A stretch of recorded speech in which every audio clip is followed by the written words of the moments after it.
All right, all right, all right. Little Chatterbox Reds, Monday night edition. Nick Kirby's going to jump in here in a minute. I'm sure you can see him loading in. But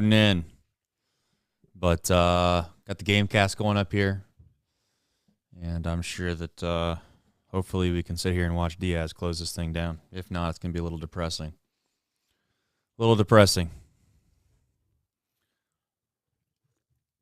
Nick, just so you know, you're live. Hope you like that. What is going on? How we doing? I'm doing great so far. I'm going to literally eat food. I'm just warning the people out there. I'm going to eat some food here.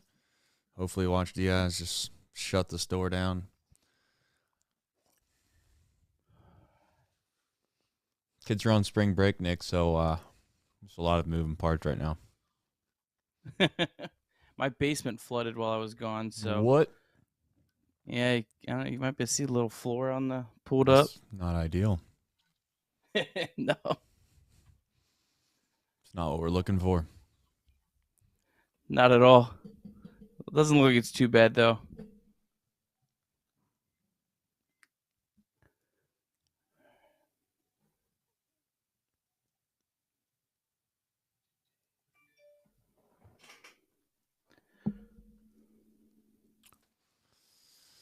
All right.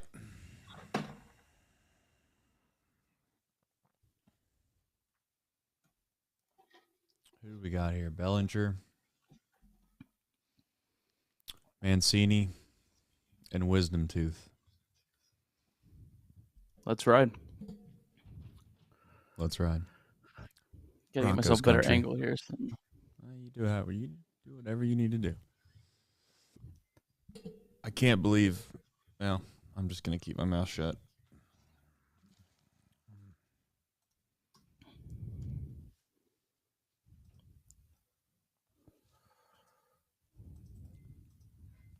These games really fly by. It's like, you expect to start these shows at like 9:40.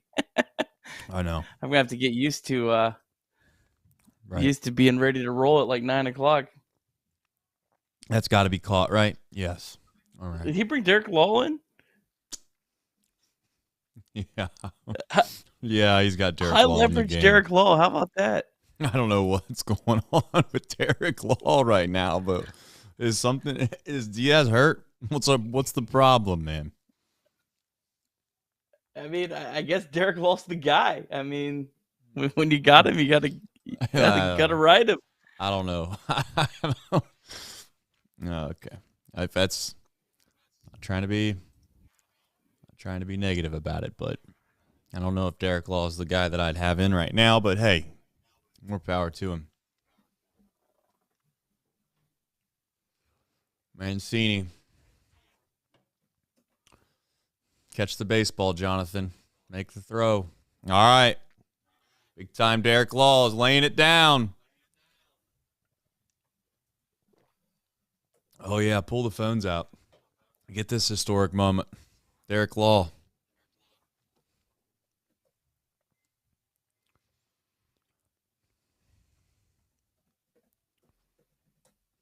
All right. Let's get Wisdom Tooth out of here. It's a strike. All right, guys. Come on. I know we're supposed to win 65 games this year. I get it, but come on.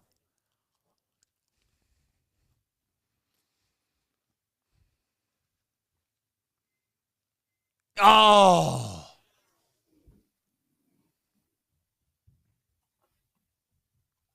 Okay, now do you bring him in? I surprised they didn't go to him. I'm assuming they just had him unavailable. I don't know. Maybe he woke up sore today. Who knows? Unavailable. That's the only thing I can think of. That's such a softly hit baseball, too.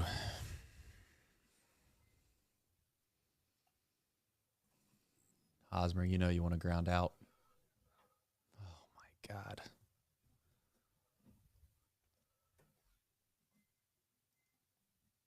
Jinxed it going live here. No, we didn't. We got 2 outs, Nick. We got 2 outs when we went live. Just saying. No jinx is here.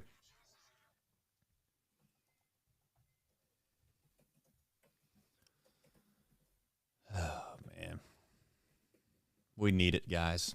We need it. We need it, chat. We need it.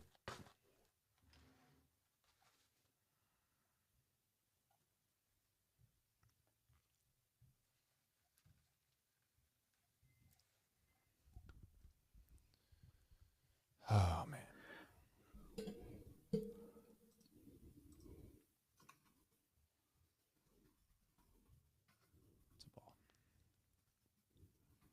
Somehow the game cast is like a smidge ahead of me.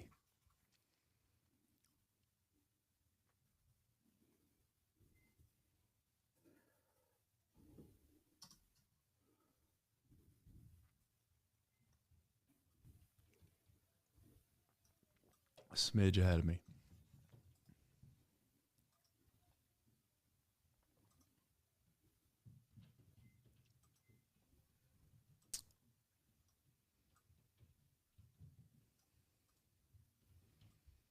You don't have to give in here. It's 2-1.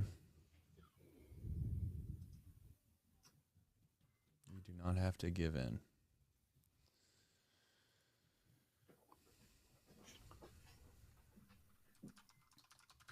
Yep, there it is. There it is. Am I ahead of you? No, I just seen it as soon as I typed in need an out, chat. Need an out, chat. We got it. We got it. I don't know if you got that J-bar ready. You tell me when you do, Nick. Do you want to do like the intro? I just tweeted out a link. Let's do the intro and give me a second to get situated, and then we'll rock and roll. Talk about the 3-1 Reds. Let's go. Let's go. Right. All right. We will be right back.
All right, Nick. We are 3-1. The Cincinnati Reds are 3-1. They are still in first place in the NL Central, and like it or not, that's where they're at. I know that I know there was a lot of rumors swirling around about how this team was going to lose 100 games, and you know what? They still might. They still might. But we're one step closer to where they are not going to do that. And I'll tell you what, I don't know where to start. I know we traditionally start these shows by doing a quick little scoring recap, so that's what we're going to do again. On the top of the first, Cody Bellinger finally gets off the schneid, hits a 3-run bomb to give the Chicago Cubs a 3-0 lead. But in the bottom of the first, the Red Legs come storming back. Will Myers singles on a line drive to center field, and Jonathan India scores. Kevin Newman then singles on a ground ball to center field, and Spencer Steer scores along with Will Myers to tie the game at 3-3.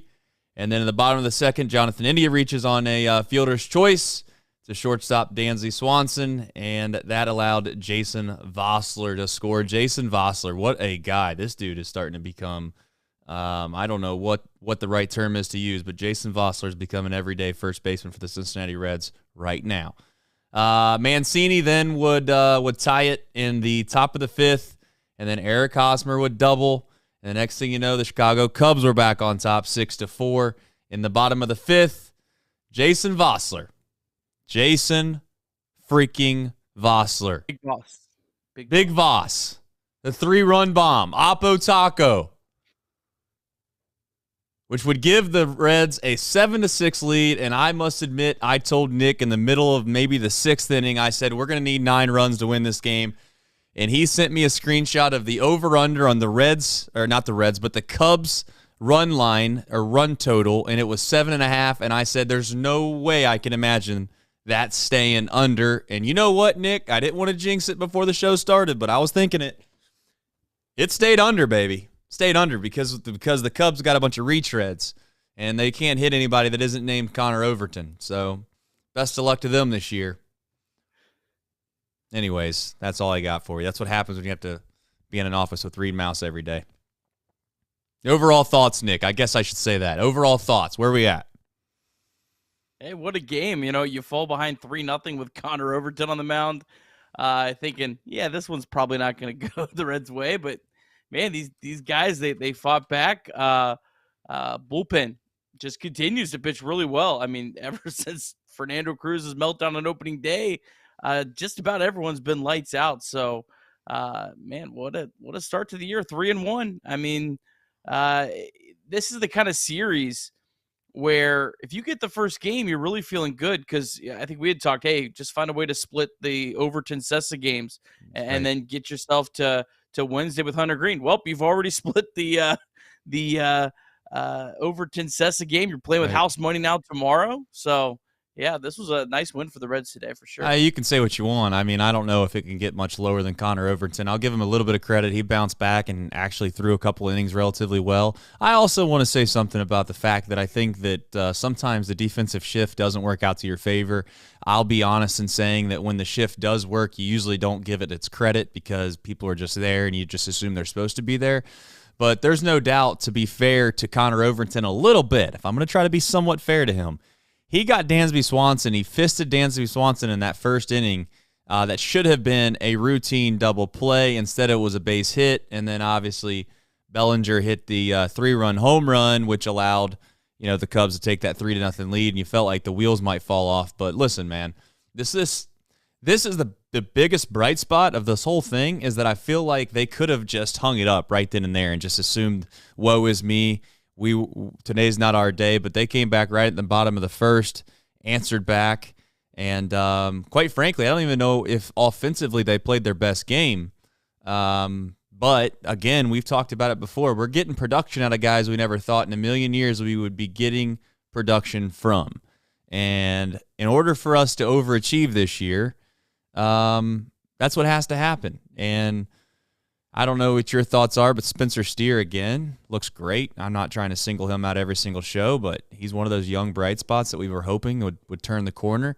Not going to say he's going to win NL Rookie of the Year quite yet, but, I mean, he's playing pretty damn well. And Jason Vossler's just taking this city by storm, man. I mean, what else can you say about the guy? He could have been a hero, should have been a hero perhaps on opening day. Hit a bomb, had a big hit the other day against the Pirates, and then turns around tonight and hits a 3-run home run to give the Reds a lead that they never would give back. So I don't know where you want to start, Nick. Looks like on the sheet we got Connor Overton. Best of luck in starting that off. I'm going to let you go first. Yeah, I mean, look, I think you do have to give Overton some credit for not letting that just completely snowball and, giving the Reds no chance. He fought back. He threw strikes tonight. He only had one walk, so I guess that's your biggest positive. But yeah, I mean, look, he's got a short leash. He said it yesterday. He's pitching for his big league life right now. I don't think he, deserves to be sent down to the minors tomorrow, but he's going to have to really show something his next couple starts, or that's going to be it for him. And I don't think there's going to be a long line of teams, trying to claim Connor Overton off the waiver wire either. So, I guess he probably leaves feeling okay. Hey, we won the game. I kept my team in the game. I didn't let things just completely get out of control.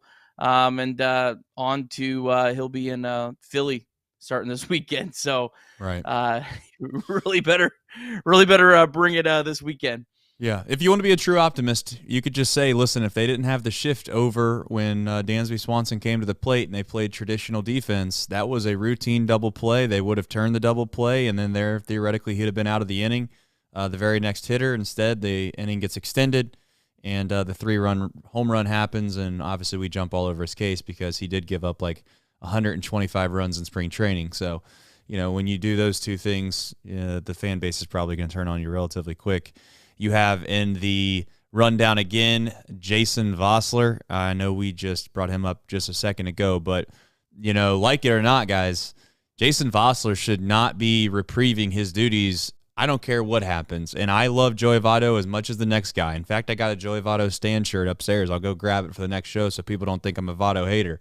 But the truth is, when a guy's seeing the ball this well, you ain't taking him out. He's not coming out of the lineup. And you know what you can say, Nick? I know that all the analytics probably said, and if Barrero didn't get hurt, he probably wouldn't have been hitting. But all the analytics say that he probably shouldn't have been hitting in that lefty on lefty situation. And what did he do? He's seeing the ball well.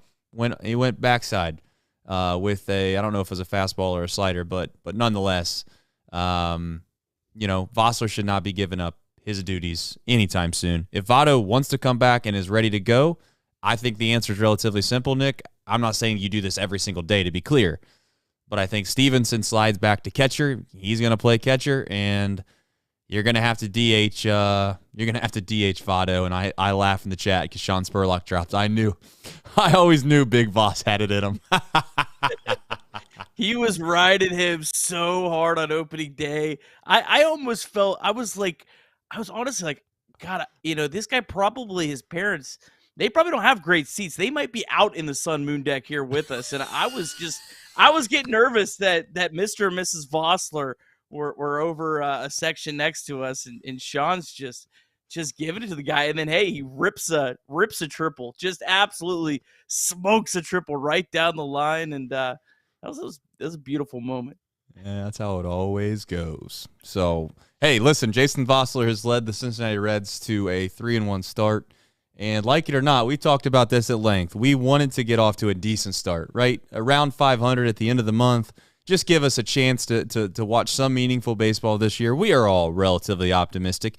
If you're optimistic, you're somewhat realistic in nature and knowing that this team's probably not going to be fighting for a playoff spot. But I got to be honest, Reed Mouse, super intelligent person when it comes to baseball, is talking in the office today about how he thinks the Chicago Cubs can be fighting for a playoff spot. I looked down at my Betfred Sportsbook app and I seen, damn, we got Connor Overton going on the mound today, and we're basically a pick'em against this Chicago Cubs team, who supposedly is going to be going in the playoff race. I don't know. I mean, if you start to think about it, you start doing the additions. I know that the Cubs don't have the top 3 guys that we have in our rotation. One may argue that a couple of those guys might be okay, but my main point is who knows? I mean, am I okay? Am I allowed to start becoming a little unrealistic and just being a little too optimistic and saying, who knows? Who knows what can happen? I don't know.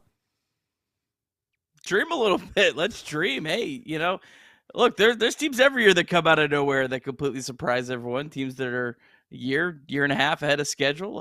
Hey, 3-1's better than 1-3, and I've seen a lot of 1-3s, so I know what that looks like.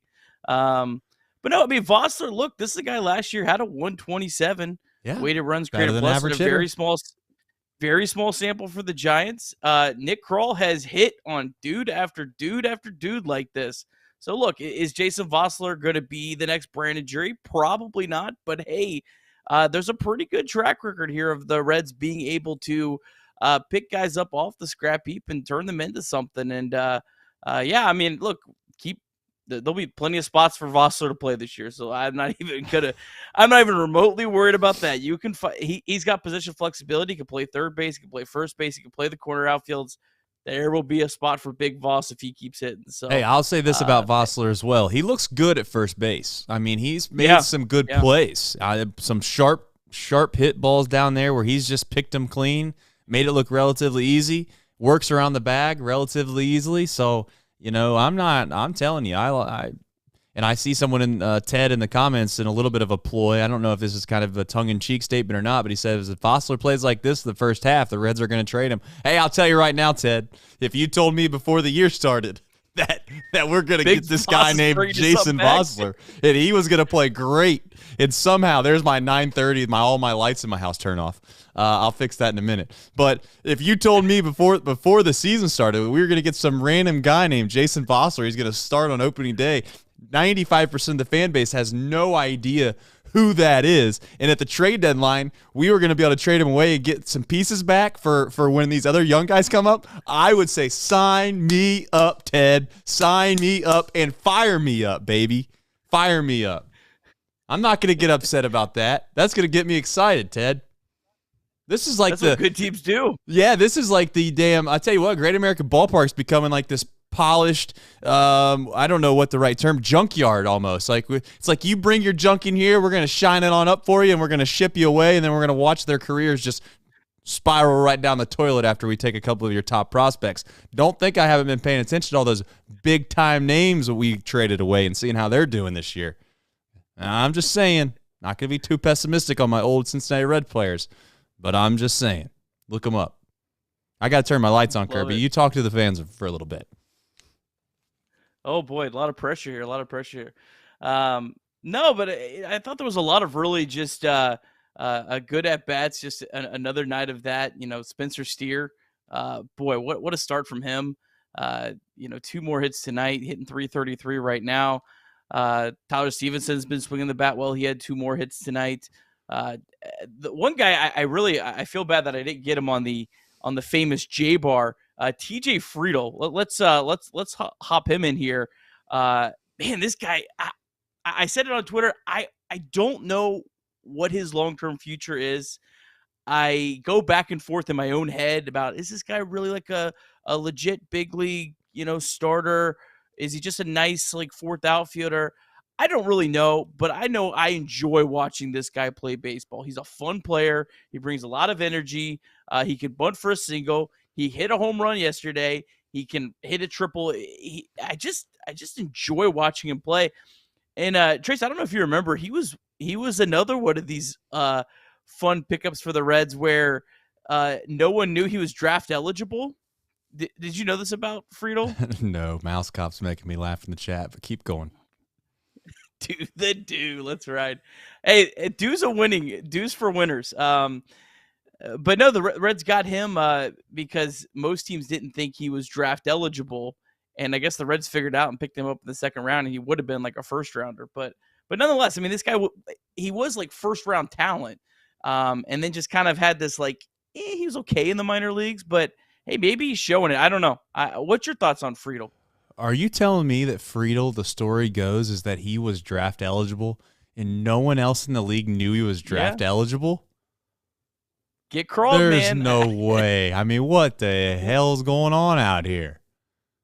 Look it up. I'll take your word for it. I'm going to look it up myself. I can't believe that there's 29 other teams out there that have no clue that a guy's draft eligible when he's a first-round talent.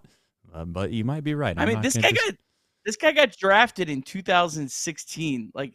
He's a lot older than I think a lot of people think. But yeah, no, pulling it up right here. Or no, he didn't. He signed as an undrafted free agent. Let me retract my story here. He was around a second round talent, I believe. That's where a lot of people thought. Yeah. But they didn't realize that he was draft eligible. And then the Reds caught that and signed him as a undrafted free agent and gave him a nice little bonus to I guess, get him from going back to college in Nevada. But yeah, just the other guy, Reds caught a flyer on, and Alex in the comments, highest undrafted free agent bonus, I guess, probably ever at the time, which is why the Reds were able to convince him to go. But yeah, another cool story on this team. All right, let's jump into the Reds bullpen. Like I said before, we're going to try to keep these nice and sweet and short, and we're going to do them a lot. So hopefully we come in here and we're as excited as we are tonight. Listen, eat this up, man. Live a little. You know what I'm saying? Don't let someone else take your fun. We just took down the big bad mighty Cubs, the playoff hunting Cubs, baby. With Connor Overton on the mound looked like he was basically up there just serving up beach balls for the first 3 outs of the game. Reds bullpen, I'll tell you what, man, I'm glad to see Cruz come in. I know there's other guys that deserve way more credit than Cruz. I know I'm bringing him up first. I'm not trying to be a fanboy of the guy, but I thought it was important to get a guy like him going again. He had a tough first outing with opening day, as we all know. I just want to get in a spot where he starts to throw a little more strikes, man. He's got to be in the zone a little bit more. Even when they were trying to give him an out and bunt, he looked like he was going to have a 4-pitch walk, and he damn near did. I mean, the pitch that he threw for a strike on 3-0 was right on the corner, and but outside of him, everybody else looks pretty much nails, man. I had golly day, who I could probably dig this up really fast, but who came in right after it was Gabo, right? I got it. Yeah, Gabo came in. Jabbo. I'm sorry. Jabbo. Well, listen, Jabbo came in a really, really tough spot, and I thought he was actually going to get himself out of the inning. He threw an incredible pitch. I think it was Cody Bellinger's first. This is off the top of the head. I'm sorry. I should probably have this like written out or something. But he threw an incredible first pitch to Bellinger, I believe, and he elevated it up in the zone. Bellinger then pops out. And then obviously there was a fielder's choice would allow a run to score, but that's all they could muster. The other guy that came in that was relatively impressive probably was San Martin, in my opinion. He did his job. Got out of a nice jam. Yeah. Yep. And then I mean, even I guess even Young to that extent. Young actually picked up the win. And then you got Farmer and obviously Law. Can you believe that Law's coming in to close a game down? It has to be a situation with Diaz not being available, but one has to beg the question as to why. Did they say that in the broadcast at all? Does anyone in the chat know? Like, why? Why is? I don't know. I didn't hear anything. I mean, the Reds are pretty secretive about like stuff like that. So, and obviously, that's smart. You don't want to be advertising that Alexis Diaz is unavailable. Right. You want the Cubs thinking he is available. But I'm guessing maybe he had a sore shoulder or whatever. Maybe when he got to the ballpark. I know that Dave Bell's been pretty conservative with those kind of things, which I don't have a problem at all with being conservative with your bullpen in April with the kind of season, we're looking at with several guys like Sims, Antone, and Santillan on the IL. So Derek Law, man, give this guy just a ton of credit. I mean, he's just stepped into these situations and really thrived. I put it in the chat. I put it in the chat just so I wouldn't forget it. Trace. Yeah. Reds bullpen has allowed 3 earned runs in 17.2 innings. And I think a couple of those were Cruz on opening day. 2 of those, I think. Yeah. How about that? Yeah. I mean, outside of Cruz, everybody's been throwing the ball really, really well. And we obviously outwardly made fun of this bullpen for quite some time. Listen, man, I mean, it is what it is. The Cincinnati Reds, it's early in the season, but in order for them, I've said this time and time again, I'll continue to say it, and I will say it until I'm blue in the face. They have to find a way to squeeze out wins when they're not supposed to win games. And they're not good enough to overcome games that they're supposed to win and lose. So today's a perfect example. When you go down 3-0 in the top of the first inning, you are not supposed to win this game, and they found a way to win. So, hats off to them. Just give this fan base a little bit of hope for longer than it needs to be, and I hope those pessimistic people that are very, very good people. I'm not trying to down them too much, but give the pessimistic people a quick opportunity to get excited and realize that we are trending in the right direction. Some of these young guys look great, man. They're fun to watch. You said Frieda looks fun to watch. Spencer Steer's a player, man. Someone in the chat tell me why Spencer Steer is not a big leaguer. I heard on opening day, I heard the chatter. I listened to my surroundings, and all I heard was, look at all these minor leaguers out there. I mean, Spencer Steer, he should be playing in Chattanooga. And I mean, I know that that's just somebody being an idiot, but someone tell me in the chat why Spencer Steer is not a great player. I want to see it. Fangraphs ranking Spencer Steer as the Reds' #2 prospect, had him ahead of Noelvi Marte and Edwin Arroyo coming into the year. And I'll be honest, I'm a Spencer Steer guy, but I looked at that like, oh, I don't know about that. Hey, maybe those guys were right. Yeah, I think he was a guy that when he came over, generated a lot of buzz. He had that really big opening game, which brought a lot of excitement, and then he just kind of struggled in September, which happens to a lot of guys, But yeah, I think that same energy that he had on that September debut, we should still have that because I think he's got a bright future. I don't know if he's like an everyday third baseman or maybe he's this super utility star. Either way is a really good player. So yeah, I mean, I'm excited about that. We got a good question in the chat I wanted to get to, Trace. I got something from the Chi-Town Real Estate. He said he ain't hitting them weights enough. Well, guess what? The Reds don't scout at Gold's Gym, baby. We're looking for ball players in Cincinnati. We don't look for Sammy Sosas of the world. Go ahead, Nick. I think Spencer Steer could be a 20-25 home run guy. I don't. That ball he crushed on opening day. I mean, that wasn't a cheap home run. A good question to chat about. Will we see Alexis Diaz pitch 3+ games in a row this season? That was from Owen. That's a really good question. I don't think we'll see it often. I think they'll be conservative with Diaz. Maybe there'll be a situation where, like the bullpen's banged up and he kind of does it just once. But I don't see that happening all that often this season, Trace. I think the Reds overall will be conservative. And I don't think that's necessarily just a Reds thing. I think there's a lot of teams across baseball that don't pitch pitchers 3 days in a row, even like elite closers. The trade-off just isn't worth it, I think, over a 162 game season.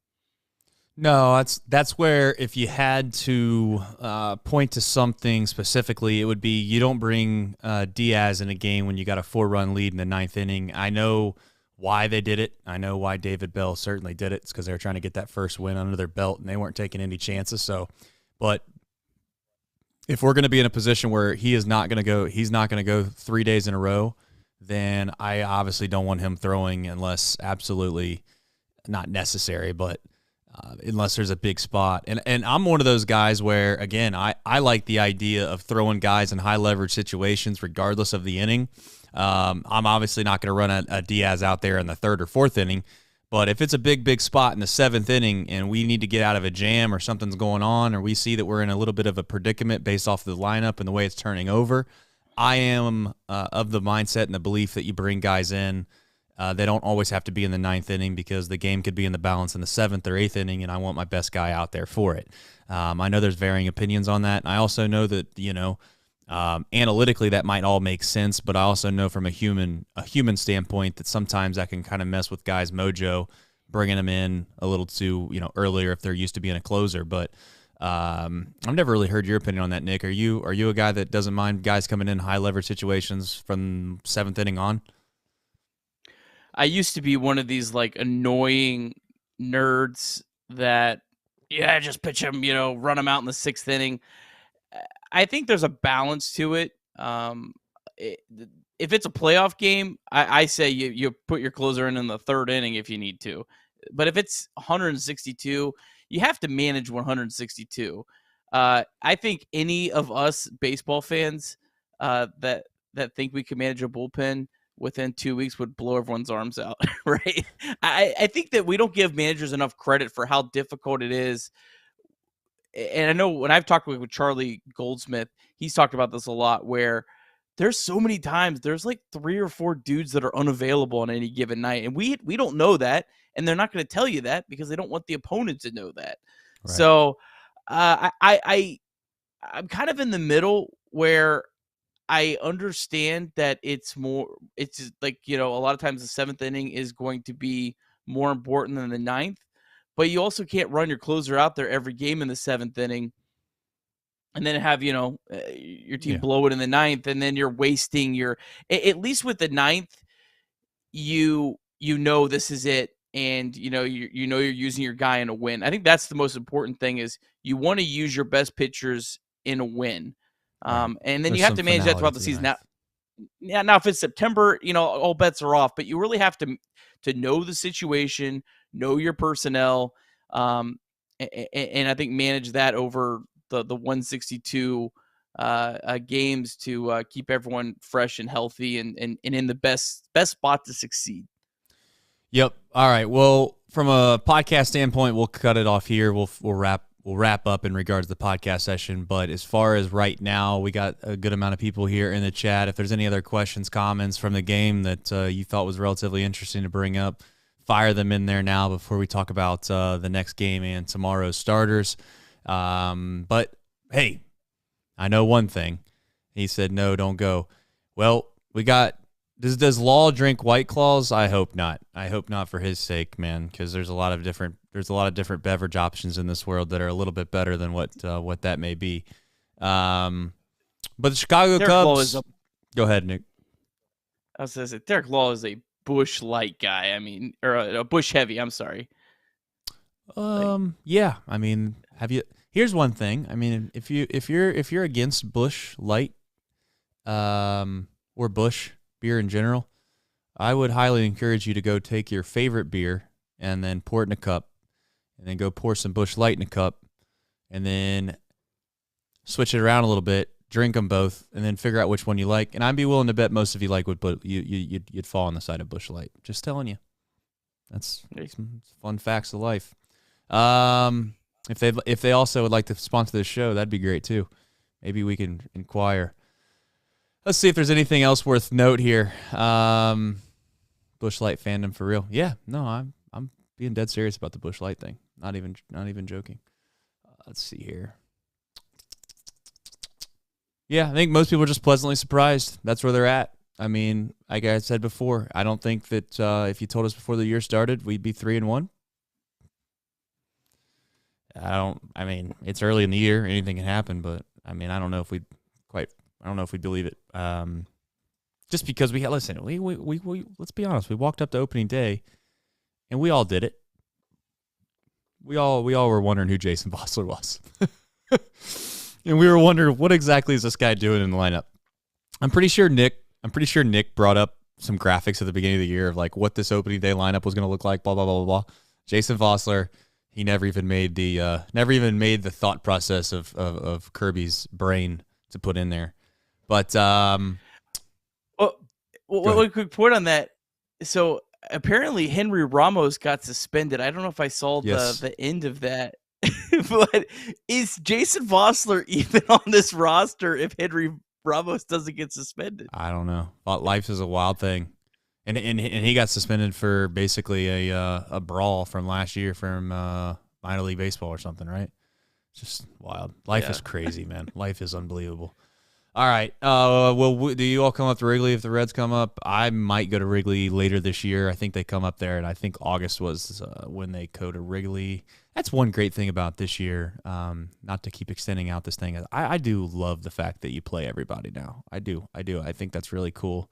I think baseball in and of itself is, I don't know. Baseball in and of itself is becoming a little bit more of an enjoyable product to watch, and that's very, very cool.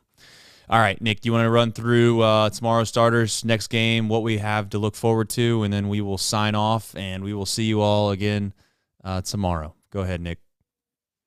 Yes, we got Luis Cessa against Hayden Wesneski. I think I said his name right. I practiced it all night. Not really. But yeah, I mean, Luis Cessa, been a guy that's pitched pretty well last year. Let's see what he can do. Tough matchup for the Reds. Wesneski was really, really good for them down the stretch last year, 2.18. He was a guy that they got in a trade from the Yankees, I believe, for Anthony Rizzo. So he was tough. He had a really good outing against the Reds, had a really, really good spring as well. So, interested to see how that matchup will be tomorrow night. And, hey, look, Reds get this win tomorrow. They have back-to-back series wins to start the year, and I think that'd be really, really cool to see. All right, tomorrow, off the bench, you can watch Tom Verneman from 10 a.m. till noon. But as we always ask you to do, please check out the podcast, Chatterbox Reds. It'll be in your podcast platform in the morning every time you wake up. And until next time, we will see you tomorrow.